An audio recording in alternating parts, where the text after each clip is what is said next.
बिस्मिल्लाहिर्रहमानिर्रहीम। तुमसे है पाकिस्तान में खुश आमदीद। मैं हूं साजिद हुसैन। हमेशा की तरह मजबूत मुस्तहकम पाकिस्तान पर बात करने के लिए न सिर्फ पाकिस्तान की तमाम पॉलिटिकल फोर्सेस के रहनुमाओं के साथ साथ दीगर शोबाजात जिंदगी से ताल्लुक रखने वाली शख्सियात से हम पूछते हैं कैसे मुल्क को मजबूत मुस्तहकम बनाना है। मौजूदा सियासी सूरत हाल में पेंडोरा पेपर्स का जो इस वक्त एक कहा जाए कि एक शोर मचा हुआ है और हर तरफ एक ही बात है कि ये इतनी ऑफशोर कंपनी और 700 से ज्यादा पाकिस्तान की शख्सियात के नाम आना लम्हा फिक्रिया है या ये आप कहें कि इदारों की नाकामी है कि बाद में ही क्यों सुराग लगता है।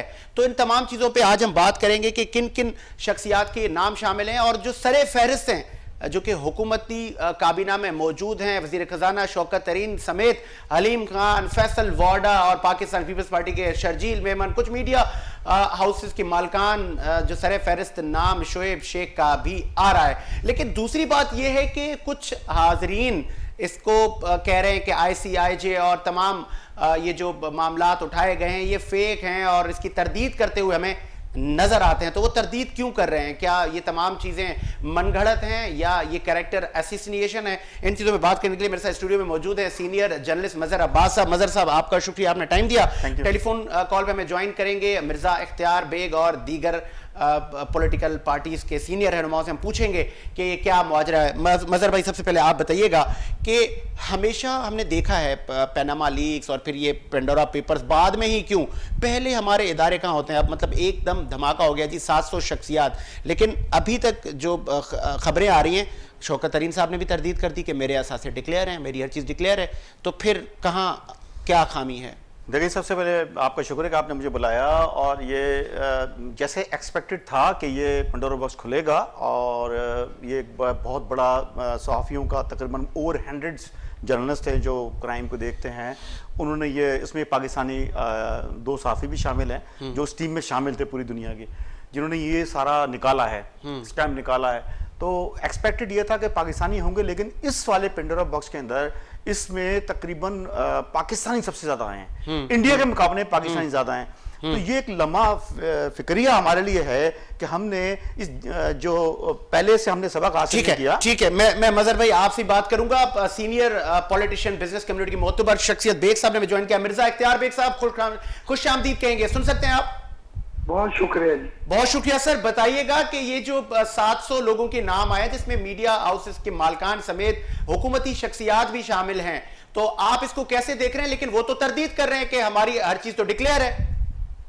नहीं, देखिए, मैं आपको उसको जरा समझाता हूं ताकि आप खुद भी इसको समझ जाएं। ठीक है। पहली चीज तो ये है कि ऑफशोर कंपनियां बाहर बनाना तो पूरी दुनिया में इसको इजाजत है, कानून है, तरीकेकार है और ये उन ममालिक में बनाई जाती है जिनको टैक्स हेवन कंट्रीज कहते हैं। टैक्स हेवन वो कंट्रीज होती है जहाँ कोई टैक्स अप्लीकेबल नहीं होता, कोई टैक्स नहीं लगता। ठीक है। लिहाजा लोग अपनी वेल्थ, अपनी कमाई, उसमें करप्शन के भी पैसे हो सकते हैं, चोरी के भी पैसे हो सकते हैं, वो टैक्स हेवन कंट्रीज में इन ऑफशोर कंपनियों में के जरिए रखते हैं। उनका नाम नहीं आता, फिर इन कंपनियों का नाम आता है।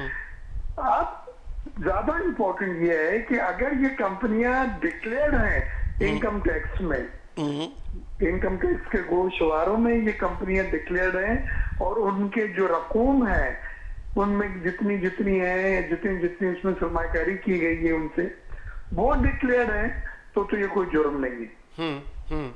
आपने कंपनियां बनाई ताकि वो टैक्स की आप बचत कर सके और उन कंपनियों को आपने डिक्लेयर कर दिया अपने गोशवारों में, तो आपकी नीयत चोरी की नहीं है। ये आप इन पैसों को, ये हलाल के हैं, ये पैसे आपके व्हाइट मनी, ये ऑफिशियल मनी है, आपने डिक्लेयर कर दिया। लेकिन अगर आप इनको डिक्लेयर नहीं करते इनकम टैक्स में, ठीक है, तो इसके माने ये पैसे जो है ये ब्लैक मनी है, ये करप्शन का पैसा है, ये चोरी का है और इसको आपने मुल्क से निकाल के किसी कंपनियों के नाम पे जो टैक्स हेवन कंट्रीज में 99% खोली जाती हैं वहां रखा हुआ है। तो पहले तो जिन्होंने इन कंपनियों को डिक्लेयर लोग नहीं करते अमूमन, क्योंकि तो इसीलिए तो इसको इतनी दूर इन कंपनियों को बना के टैक्स हेवन कंट्रीज में और पैसे फिर उनके जरिए मुंतकिल करते हैं। अच्छा अगर बेग साहब, जो मिनिस्टर कह रहे हैं कि हमने डिक्लेयर करी हुई है तो वो दिखा दें कि भाई ये कंपनियों के नाम है और ये हमारे इनकम टैक्स रिटर्न है। मुझे यहाँ बैठे हुए आपसे बात करते हुए 90% से ज्यादा यकीन है कि ये कंपनियां डिक्लेयर नहीं होती, ये छुपा के इनमें पैसे इनके जरिए इन्वेस्टमेंट किए जाते हैं, ट्रांसफर किए जाते हैं। अच्छा बेग साहब, सॉरी फॉर इंटरप्ट, आपने जिस तरह का छुपा के, तो मतलब कहीं ना कहीं कुछ दाल में काला है। और आपका ताल्लुक पाकिस्तान पीपल्स पार्टी से रहा है, अब बेनजीर साहिबा के साथ भी आपने वक्त गुजारा, आपका करीबी मतलब ये कहें कि सबको आप जानते हैं, तो शर्जील इनाम मेमन साहब का भी नाम सरे फहरिस्त है, तो पाकिस्तान पीपल्स पार्टी क्या एक्शन लेगी इस पर? आपकी बात हुई होगी। देखिए, पहली चीज तो ये है कि ये टैक्स ऑफिस करने वाले इदारों की जिम्मेदारी है कि इन सब को प्रूव करें, इन सब के मनी ट्रायल ले, ये मालूम करें कि ये ऑफिशियल पैसे, अनऑफिशियल पैसे, ब्लैक मनी के पैसे, करप्शन के पैसे हैं, और उसके बाद उनके ऊपर कार्रवाई करे। अगर वो ये सब साबित करते हैं नहीं, ये तो सबको डिक्लेयर है, तो उसमें हमें और आपको कुछ कहने का भी जवाब नहीं। एक बात, पीपल्स पार्टी यकीनन उनका एक अपना एक सिस्टम है, एक निजाम है अकाउंटेबिलिटी का। अगर वो ये समझते हैं कि ये पैसे अनडिक्लेयर्ड हैं और ये पैसे चोरी के या करप्शन के हैं, तो वो जब ये इलेक्शन लड़ते हैं, इलेक्शन में ये गोशवारे भरते हैं, उसमें एक एक प्रॉपर्टी का जिक्र होता है, अपनी वेल्थ का जिक्र होता है, उससे मिलाना पड़ता है कि जो उसमें डिक्लेयर किए नहीं किए। पर वो मेरे नजदीक सेकेंडरी है। सबसे पहले तो पाकिस्तान के टैक्स एजेंसीज हैं जिनको एफडीआर कहते हैं, कि उनकी जिम्मेदारी है कि जितने भी नाम आए हैं इनको प्रूव करके देखें कि इसमें कौन से वो अकाउंट्स हैं, वो कौन सी कंपनियां हैं जहां पे अनऑफिशियल बनी है और वो डिक्लेयर नहीं की गई है। ये जुमला मैं बार बार कह रहा हूं। ठीक है,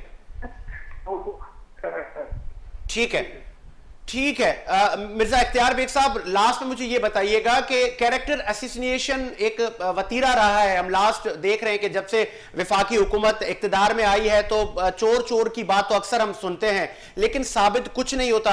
अभी भी मतलब जुनेद सफदर का नाम सरे फहरिस्त है और उन्होंने बता दिया मैं तो स्टूडेंट हूं, लेकिन इस तरह की मतलब किसी पे कीचड़ उछालना, किसी की पगड़ी उछालना, ये रवायत कब खत्म होगी? देखिए, ये बड़ी बदनसीबी की बात है। जुनेद सफदर नॉन रेसिडेंस हैं, पाकिस्तान के वो रिहायशी नहीं है और इस तरह से टैक्स जो रजिस्टर्ड है या टैक्स देने में वो नहीं आती।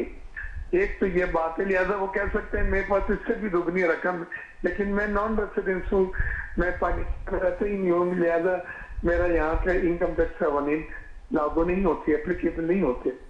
तो हम ये समझते हैं कि इसके बजाय अभी हम कीचड़ उछालने लगे एक दूसरे पे, बेहतर यही होगा इन सबको सफाई का मौका दें, टैक्स एजेंसीज को कहें कि उसका प्रूव करे, इन्वेस्टिगेशन करे और ये स्टैब्लिश करके आवाम को बताए कि ये जो इतने बड़े बड़े नाम आए हैं इसमें कितने ऐसे हैं जो वाकई में अनडिक्लेयर्ड वेल्थ, जो अनऑफिशियल उनके पैसे थे, जो चोरी के थे, करप्शन के थे, वो मुलविस हैं।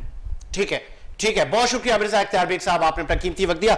मदर साहब, आपने सुना बेग साहब ने कहा कि अनडिक्लेयर, ठीक है, फिर मतलब चोरी का पैसा है, करप्शन का पैसा है, कहीं कुछ तो है कि ये 700 नाम ही आए। मतलब आबादी की आप अगर हम बात करें तो 22 करोड़ आबादी है, इन लोगों के नाम आना तो कहीं ना कुछ तो है, लेकिन अगर ये कह देना कि जी मेरे असास से डिक्लेयर हैं, ये काफ़ी है। देखिए जी, सबसे पहले जो इख्तियार बेग साहब ने कहा है बहुत ज़बरदस्त बात की है, होना भी ये चाहिए कि हमारे असल मसला ये है कि हमारे पास एक तो इदारों का जो कैरेक्टर है सारे मामले के अंदर, इदारे से मिन FIA है, उसमें इनकम टैक्स है, FBI जिसको बोलते हैं हम, उसके बाद कस्टम्स हैं, ये इदारे कभी भी खुद काम नहीं करते। दुनिया में इदारे काम करते हैं, उनसे वजीर आजम का या मिनिस्टर का कोई ताल्लुक नहीं होता, क्योंकि FIA का काम है मुसलसल काम करना। उनका ये मसला नहीं होना चाहिए कि मैं मजर अब्बास बोलूं तो आप उठाएं।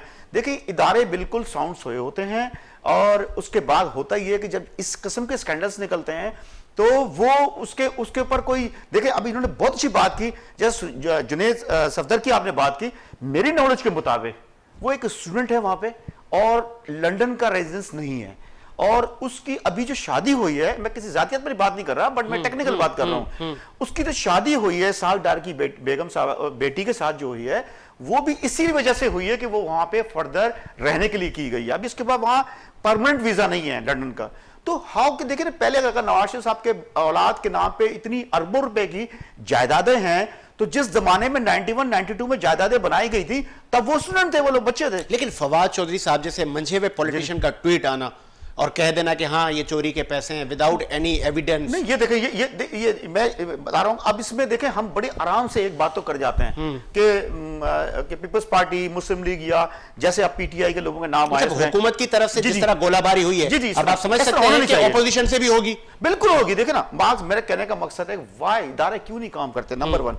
दूसरी बात यह है कि आपको जो इतना बड़ा है कि आपने सियासतदान पे तो बहुत आसानी से आप तनकीद कर लेते हैं, लेकिन मेरे पास जो ये सारी फैक्ट्स पड़े हुए हैं, इसमें तकरीबन 6 से 7 तो हमारे अस्करी इदारों के रिटायर्ड जनरलों के नाम आए हैं। इनको कौन पकड़ेगा? बिल्कुल ऐसा ही। मकसद कहने का ये है कि उनके साथ भी इंक्वायरी होनी चाहिए ना, उनके लिए भी बात होनी चाहिए। अगर कोई किसी का दामाद है, किसी जनरल का, एक्स गवर्नर का, उनकी होनी चाहिए, किसी का बेटा है, तो इस तरह की चीजें, किसी की मिसेज हैं, तो वो देखे, वो एक अक्रॉस द बोर्ड सही कह रहे हैं। और वो क्या आपको लग रहा है होगा ऐसा? मैं नहीं समझता सर, इस तरह नहीं होगा, सिर्फ बातों की हद तक है। आप ये देखें कि वो तो अगर पैनोरामा का जो केस हुआ था, वो अगर सुप्रीम कोर्ट में नहीं जाता, मैं समझता हूं कि देखें ना किस तरह एक वजीर आजम साहब ने खड़े होके आप ऐलान किया कि जनाब कौन सी प्रॉपर्टी, कैसी प्रॉपर्टी, फलानी, उनकी बेटी ने आगे प्रोग्राम अरेंज करवाया, उसमें पकड़ी गई वो कि मेरी तो कोई प्रॉपर्टी यहां नहीं, वहां कैसे हो सकती है।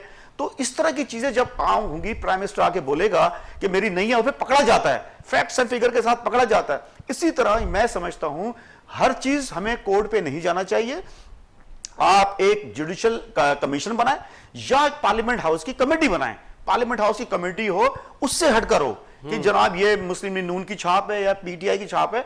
जैसे आपकी पार्लियामेंट की कमेटी मुख्तलिफ होती है, इस तरह की अलग से, उसमें आप एफबीआर की नुमाइंदगी दें उसको, और उसमें आप एक कुछ राइट जज को बिठाएं सुप्रीम कोर्ट को, वो एक शफाफ इंक्वायरी करे। ये गोलाबारी चलता रहेगा, उसने ऐसे किया, उसने, अब देखे ना शौकत तरीन साहब, और उसके बाद मोनू सलाई साहब है जी, फिर उसके बाद आ जाए, मेरे पास नाम की लिस्ट पड़ी है तकरीबन, ये कि मैं क्या नाम बताऊं आपको, देख भरे पड़े हैं मेरे पास नाम। अलीम खान है, इसाक डार साहब, नहीं इसाक डार साहब तो वो गाय है जो हर जगह दूध देने चली जाती है। अच्छा। माशाल्लाह, मैं उससे बात कर रहा हूं, हर जगह दूध देते हैं, मतलब उनको आप देखे पनामा के उसके अंदर, हुदूबिया के उसके अंदर, उसके बाद वो जिस तरीके से मुल्क से फरार हुए थे, वो भी एक अनोखा वाकया है। प्राइम एक ज्वाइंट डिप्टी सेक्रेटरी लेवल की कॉन्फ्रेंस थी यहाँ पे स्टेट के अंदर, अजरबैजान कहीं थी, मेरे ख्याल याद नहीं आ रहा मुझे भी, तो वहां पे वो प्राइम मिनिस्टर के जहाज में छुप के भागे। उनका कोई कॉन्सेप्ट ही नहीं था, वो एक डिप्टी सेक्रेटरी लेवल की कॉन्फ्रेंस थी, फाइनेंस के कोई मामला थे, उसमें भागे। अब ये देखें कि ये जो नाम आ रहे हैं सर, हमें शर्म आनी चाहिए। इंडिया जो 1.25 अरब की आबादी है, उसके 6 से 7 बंदे के नाम आए जो मशहूर तरीन नाम आए, और हमारे 700 आए, तो उसका खमियाजा यही है। और 5वें नंबर पर हैं पाकिस्तानी लंदन में प्रॉपर्टीज खरीदने वाले। जी सर, 5वें नंबर पे है आपका अजमान, पाकिस्तान की पैसों से भरा हुआ है, जिसको बोलते हैं ग्रेव यार्ड ऑफ पाकिस्तानीज, पाकिस्तानियों का कब्रिस्तान। पाकिस्तान अजमान जो बनाया गया था, वो टैक्स हेवन तौर पर बनाया गया था, आपको याद होगा मुशर्रफ दौर के अंदर बनाया गया था, और पूरा अजमान पाकिस्तान के सरमायादारों से पैसों से भरा हुआ था। आज भी मैंने खुद देखा है, मैं किसी की बात नहीं, मैंने उस सड़क के पर ट्रैवल किया और मैंने देखे प्लाजे, वो सागदार साहब के प्लाजे, फलाने के प्लाजे, ये दरदारी साहब का प्लाजा है, ये किसी का प्लाजा। तो जब तक हमारे इदारे मतलब एक जनरल किस्म की हम लोग इंक्वायरी नहीं करेंगे इदारों के हिसाब से, तब तक हमारे ये मामला चलते रहेंगे, उसी तरह हमारे नाम आते रहेंगे, और हम बड़े फखर से बोलते रहेंगे उसने ऐसे किया, उसने ऐसे किया। एक बिल्कुल इंक्वायरी होनी चाहिए, जो आज मैं समझता हूं ये बड़ी बात है कि प्राइम मिनिस्टर साहब इस मामले में बच गए हैं, बहुत बारीकी से बचे हैं।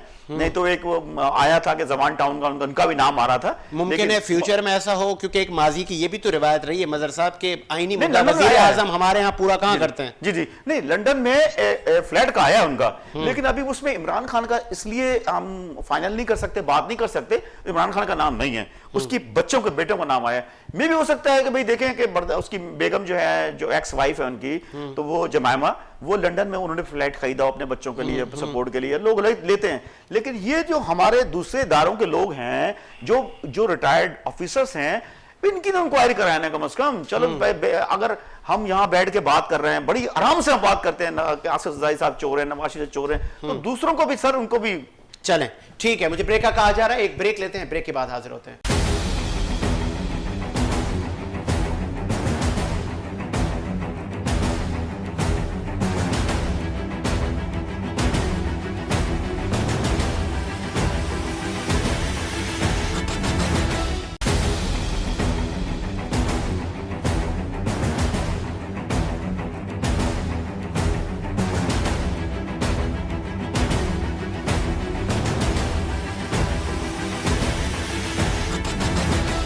ब्रेक के बाद खुश आमदीद प्रोग्राम को आगे बढ़ाते हैं। सीनियर जर्नलिस्ट मजहर साहब हमारे साथ मौजूद हैं। अच्छा मजहर साहब, आप बात कर रहे थे कि ठीक है, मतलब आज ये बताएं कि अवाम क्या सोच रही है।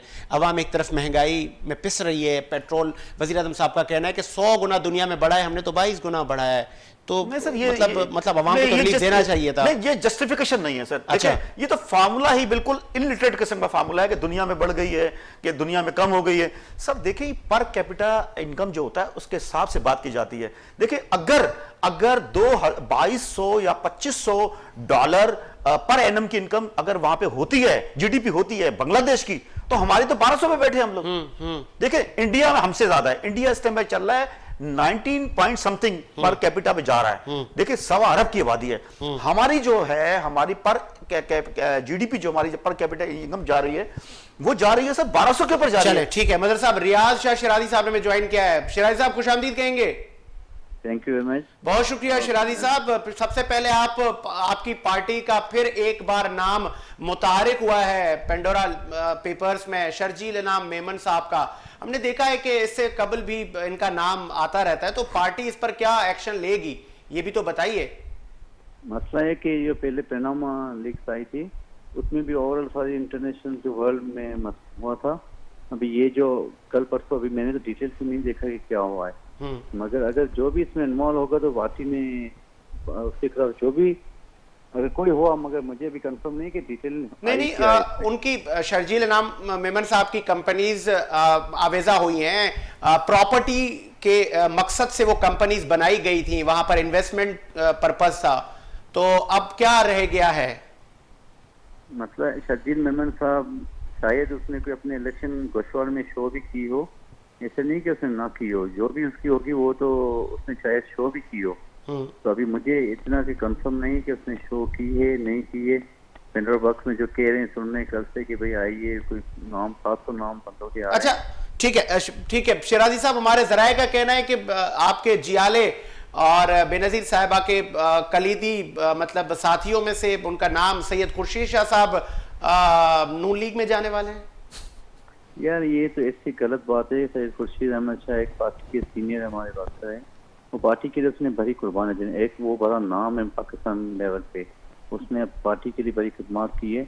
उसके बाद 2 दिन पहले उसके बेटे ने एक बयान भी दिया था, जरीक शाह ने, कि भाई हमारे पाकिस्तान पीपल्स पार्टी के साथ सीना मरना है, इनके साथ ही रहेंगे।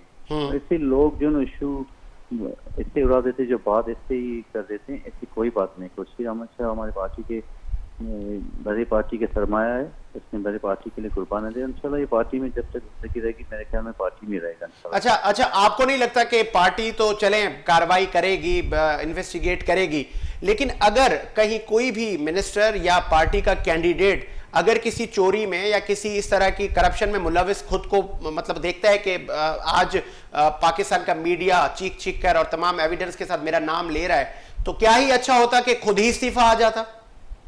आप देखें ना, एक पाकिस्तान में नेशनल लीडर आज है तो वो जो है चेयरमैन बिलावल भुट्टो रज़ाई साहब है, और उसकी जो सोच है मुल्क के लिए फेडरेशन की है, 4 सूबों में वो कहते हैं पाकिस्तान पीपल्स पार्टी 4 सूबों की जंजीर है। वो तो एक शहीद मोहतरमा बेनजीर भुट्टो के बेटे हैं, उसने उसकी वालदा ने भी यहाँ मुल्क के लिए शहादत दी, और वो अपने मुल्क के लिए अगर मेरे ख्याल में एक नेशनल लीडर है और मुल्क की बेहतरी के लिए वो चेयरमैन साहब ही है, अगले इलेक्शन भी आएगी वो प्राइम मिनिस्टर भी नहीं करेंगे। अप्रिशिएट तो शेराजी साहब, वो- अप्रिशिएट वो बिलावल नहीं भुट्टो साहब चाहेंगे। की मतलब लेगेसी है, इसमें कोई वो नहीं है। क्या शर्जील इनाम मेमन साहब को खुद ही इस्तीफा दे देना चाहिए था, आपको नहीं लग रहा? इस्तीफा वो जब साबित हो ना, अभी तो ऐसे ही कि भाई आ गया कि ये पेंडोरा बॉक्स में बात नाम चल रहा है, तो कंफर्म तो नहीं है कि भाई क्या हुआ है क्या नहीं हुआ है। तो मेरे ख्याल में हमारे चेयरमैन साहब जो भी इसमें इन्वॉल्व होगा, मैं तो नहीं कह रहा हूँ कि शर्जील में खुदा ना करता है, तो कोई भी हुआ इन्वॉल्व हमारी पार्टी का, तो लाजमी उसके खिलाफ हमारे एक ये भी तो रिवायत है हमारे मुल्क की सियासत की कि कैरेक्टर असोसिएशन, इल्जामात और ये भी चोर है तो वो भी चोर है, फिर वो अदालतों में भी पेश हुआ जाता है, फिर वो सजाएं भी काटते हैं, लेकिन साबित कुछ नहीं होता।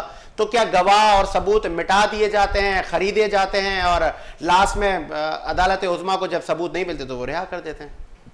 वो देखें ना, अभी हमारे जो क्योंकि आपको पता होगा शहद की बोतलें और ये तमाम चीजें, मेरा उसी तरफ इशारा है। देखें ना, हमारे प्रेसिडेंट आसिफ अली जरदारी साहब ने देखें, अभी वो हमारे जो प्रेसिडेंट साहब थे, उसने उसका नाम ही नहीं आया, पहले उसमें भी नहीं नाम आया, पीएम साहब का भी नाम नहीं है सर।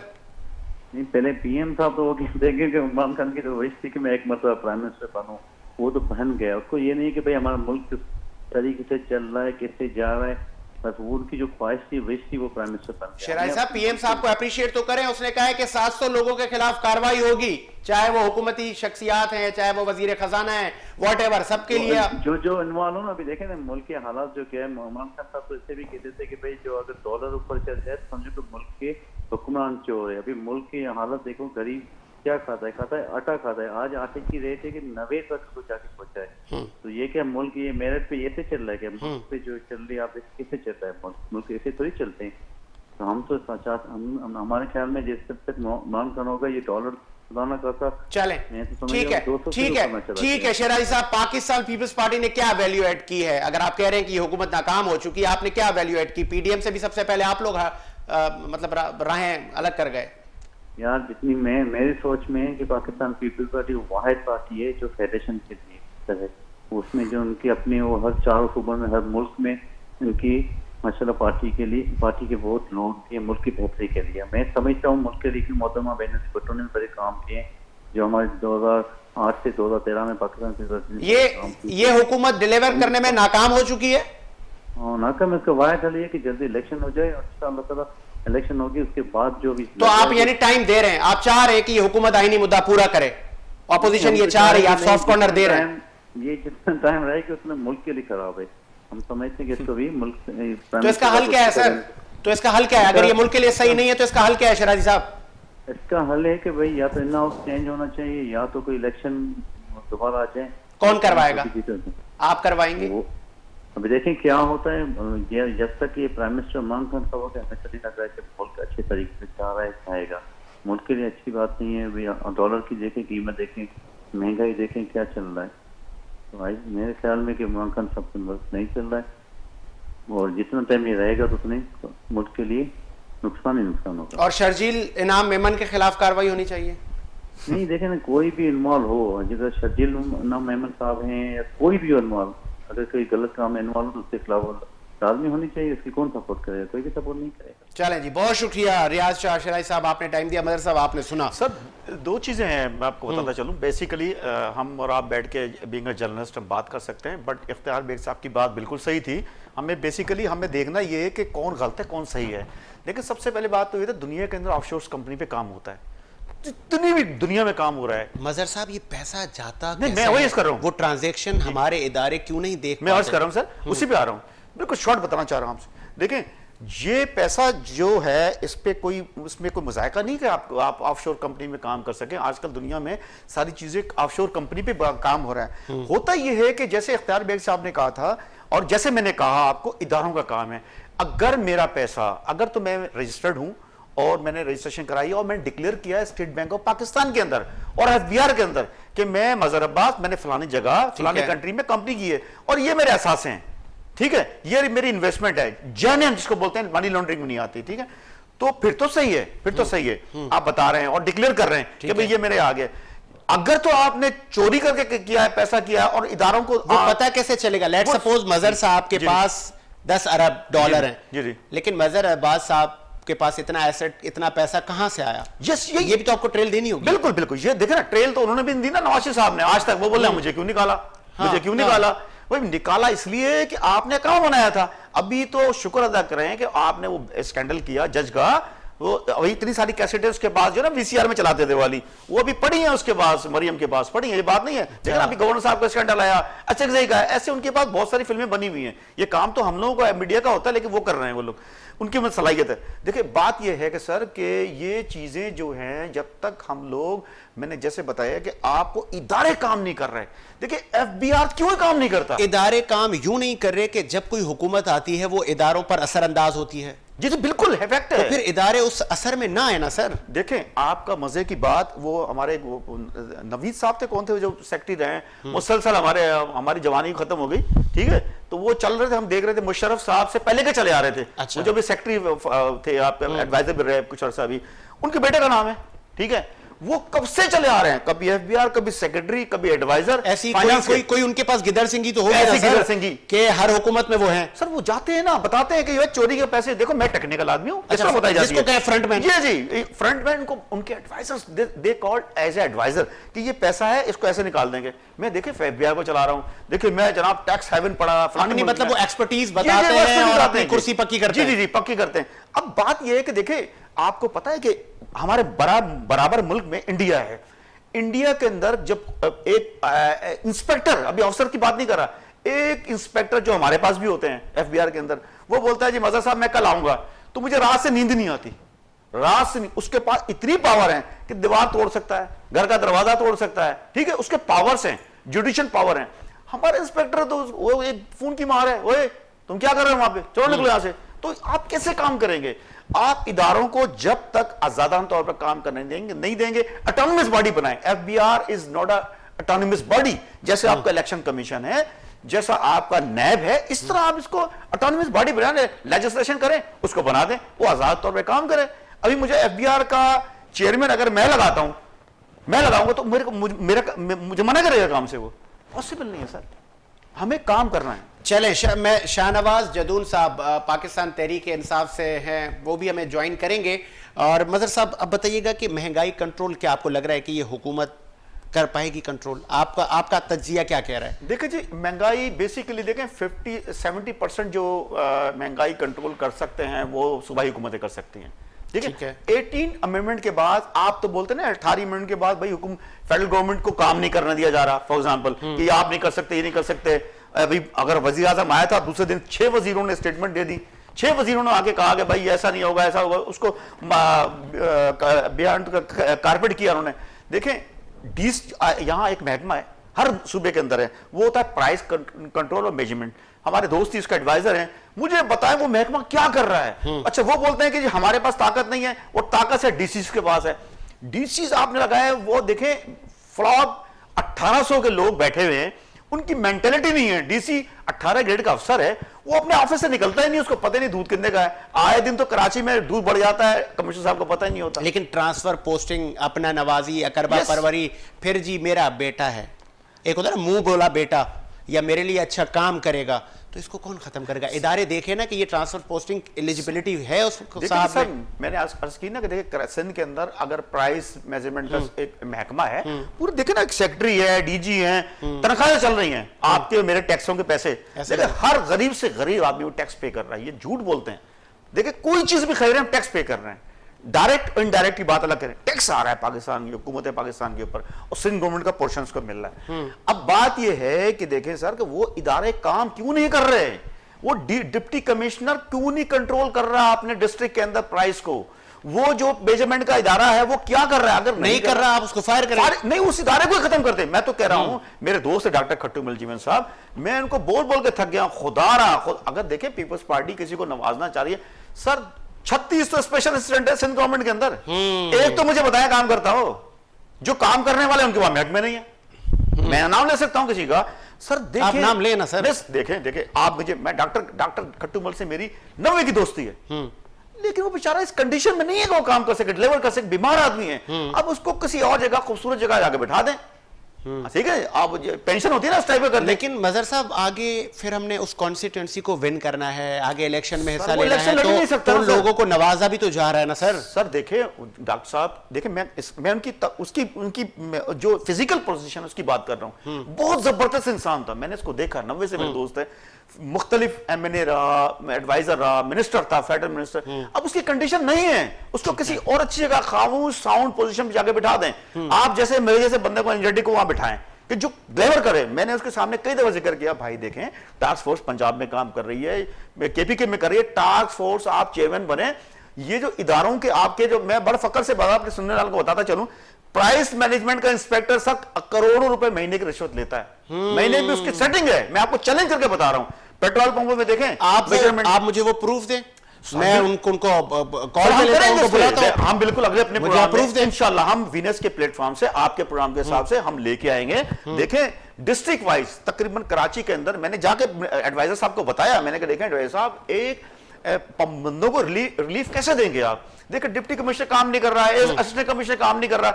आपके पास जो दायरा है, आप पॉलिटिकल आपको बिठाया इसलिए गया है, आप टास्क फोर्स बनाए जैसे पंजाब में, बिल्कुल आप ऐसे ही। अच्छे लोगों को शामिल करें, डिस्ट्रिक्ट वाइज, यूसी वाइज। देखिए आप ऊपर से नहीं कर सकते, ट्रिकल डाउन करें नीचे। जब आप यूसी बेस पर काम करेंगे, नीचे कमेटी होगी, उसमें जनाब आप नुमाइंदों को रखें, उसमें जनाब एक टेक्निकल 2-4 बंदों टेक्निकल को रखें, वो छापे मारे, वो प्राइस को कंट्रोल करे।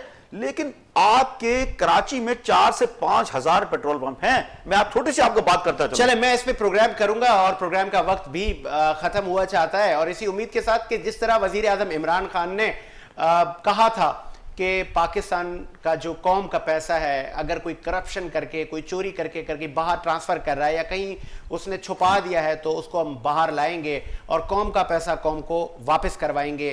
बेस्ट विशेस वजीर आजम के साथ हैं कि ऐसा हो गया तो पाकिस्तानी कौम की तकदीर बदल सकती है। साजिद हुसैन को इजाजत दीजिए, मुलाकात होगी नए प्रोग्राम के साथ। अल्लाह हाफिज।